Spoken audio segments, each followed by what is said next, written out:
Yeah. Also, in my experiences, typically when Michael Tracy starts defending you on Twitter and you start retweeting him, yeah, you did it.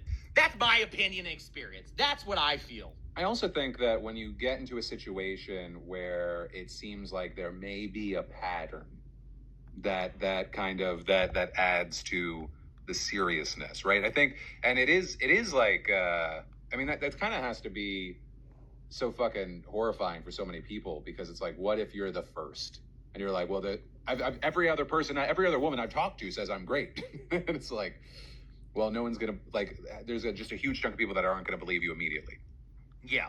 Well, and this has been kind of a running thing that we've seen as one, which was very important about the Me Too movement, was establishing the fact that there are patterns and no one's ever alone in any of these.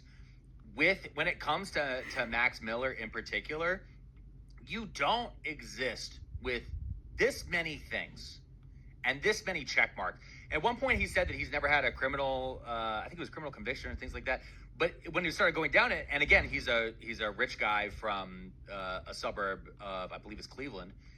So he's a rich guy from the suburb of Cleveland, and he has a lot of disorderly conducts violations, which is a pretty famous rich guy move of how do you get something on and off your record without saying what it truly is. There's certain ththings in this that just make me very, very uncomfortable when looking at him.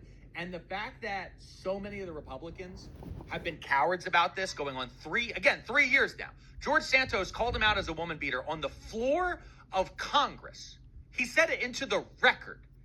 And then he still got elected in 2024. He still sailed through his primary in 2026. He still has seemingly the backing of the president, because, again, the president of the United States has to always step on the side of a man who has accusations against him, because the president of the United States has how many credible accusations and judgments against himself, where he had to pay out $5 million recently to one of his victims, and more. You had Mike Johnson stepping up and saying, and I quote, the key word there is allegation, and more.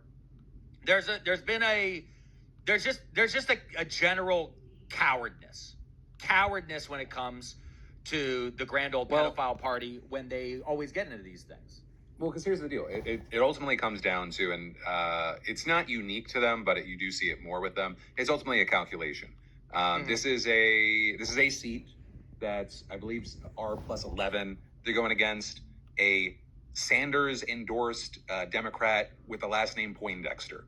And it's within a point, right now. They think that these accusations, time, it's going to be on their side, and it is still winnable without doing a last-second push. So I think they're gonna go, hey, I mean, you're seeing it. They're saying allegations, accusations, and then with that they say, like, the weird part is, like, okay, you can say things like that, but then the family will figure it out. Is like, let the family figure it out is like a really weird thing, because I mean, once again, like with some of these accusations, obviously you get into a place of like, where's law enforcement? Then you look at the detailed reports. A number of people have kind of taken